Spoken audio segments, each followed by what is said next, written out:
The Science of Meditation. Chapter 14. The Art of Meditation. If you have made it this far in the book, you probably have a fairly clear understanding of meditation by now. However, before discussing the main topic of this chapter, which is the art of meditation, we need to address another question: what is art?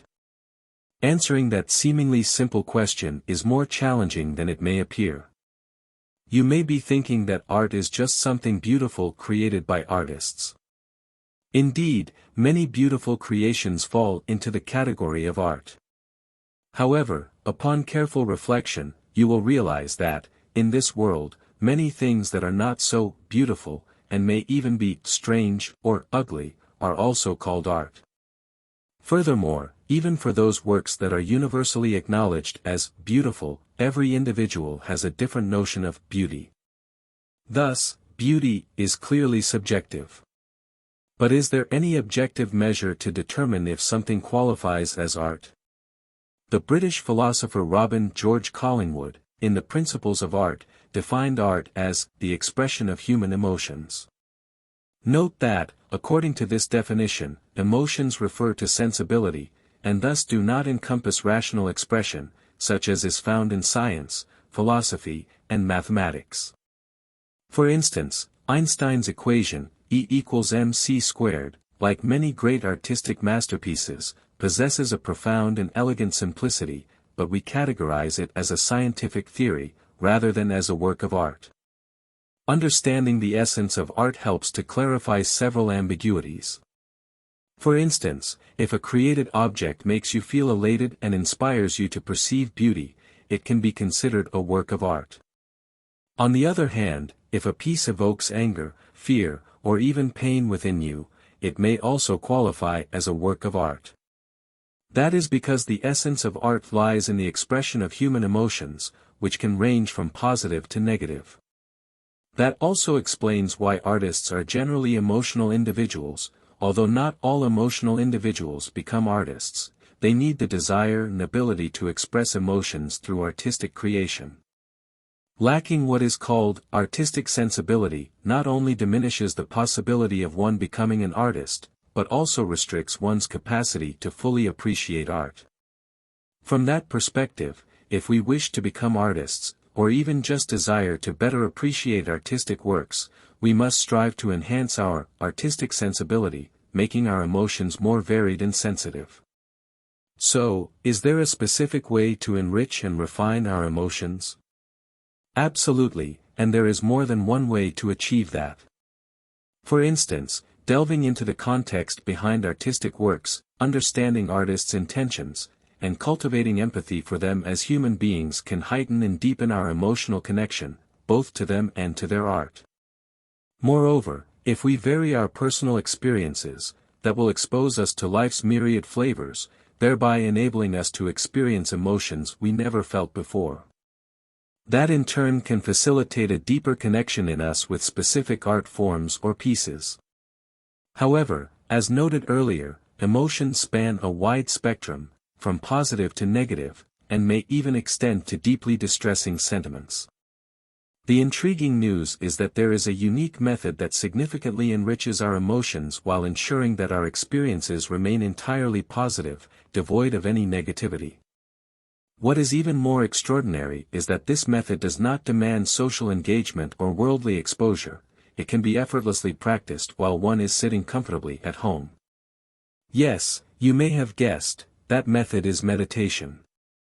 As I stated in Chapter 4, Emotion Zones, the essence of meditation lies in maintaining mental consciousness while allowing the body to fall asleep. That creates entirely new emotions while the body is in a sleep state. As for what those new emotions feel like, there is no one word to describe them. In fact, they have been referred to by various people with the words calmness, serenity, freedom, compassion, fraternity, and even emptiness. In Chapter 8, Wisdom of the East, I stated that Eastern wisdom comes from meditation. Or, more accurately, Eastern wisdom stems from a deep contemplation about humanity and the entire universe that emerges from the new emotional states that the meditators have never experienced before. As you can see, Eastern wisdom combines both intellect and emotion. It is a blend of philosophy and art, a perfect fusion of rationality and sensitivity. In reality, aside from purely rational expressions, such as Einstein's theory of relativity, and purely emotional expressions, such as Van Gogh's sunflowers, most creations in human history have tended to be a fusion of both. For instance, the ornate carvings on a wooden bowl made 10,000 years ago represent a blend of functionality and artistic expression.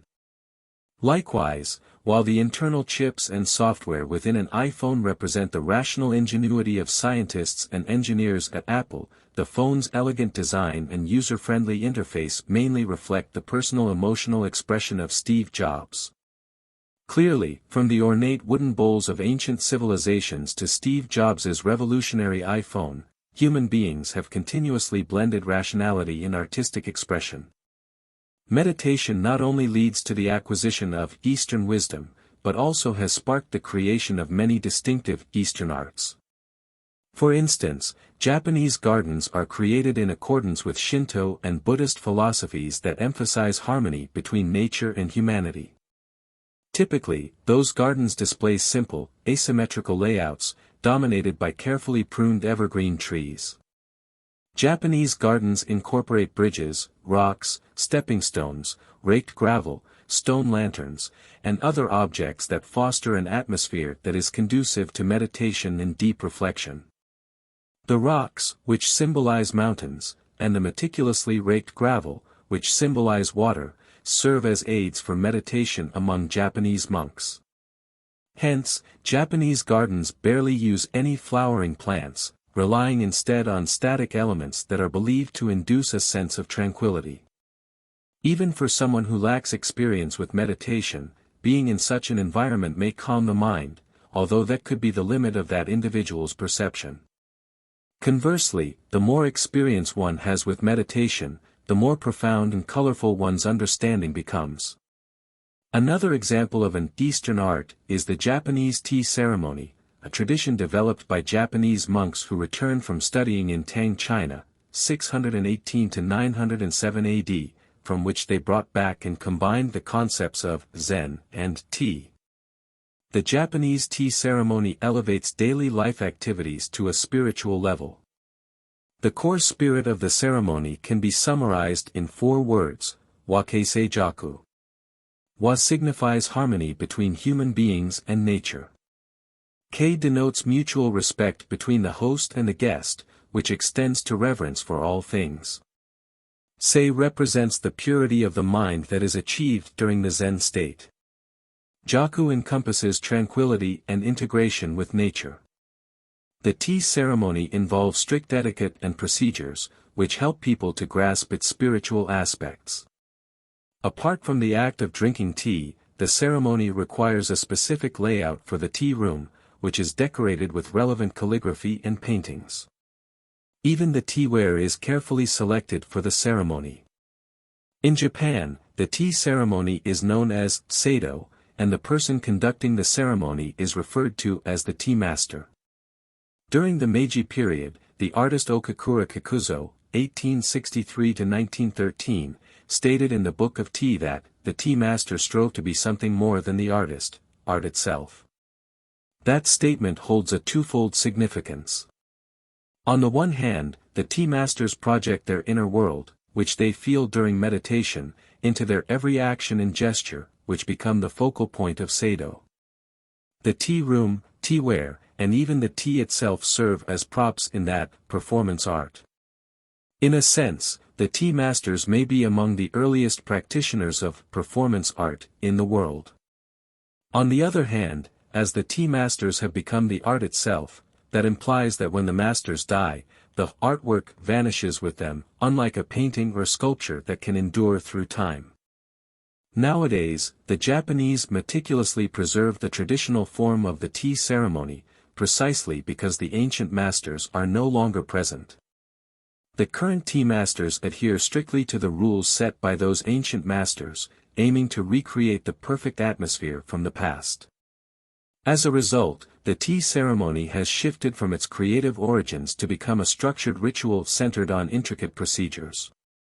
The once cherished spiritual essence of the tea ceremony, which aimed to foster equality among individuals, has also evolved into a practice that creates intentional divisions among people. Sotsu Yanagi, 1889–1961, a renowned Japanese theorist of folk crafts, boldly criticized the modern tea ceremony in his book The Beauty of Everyday Things. Most of the tea masters today, he wrote, in my opinion, lack the true essence and depth expected in the realm of Sado.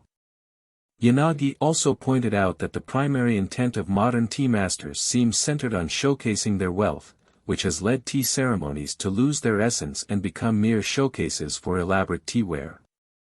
How can we ensure the preservation of this ancient refined Eastern art, protecting it against losing its essence to mere conventionality? I believe the solution lies in one straightforward and singular practice: meditation. Becoming a true tea master demands extensive and rigorous meditation practice, which is essential for attaining profound Zen experiences. Only after new emotions are experienced in deep meditation do these emotions find their fullest expression through the art form of the tea ceremony. In simpler terms, a tea master must primarily excel in meditation to achieve mastery in the tea ceremony, rather than solely focusing on mastering etiquette. In other words, the essence of the tea ceremony resides in the emotional expression that emerges from profound meditation.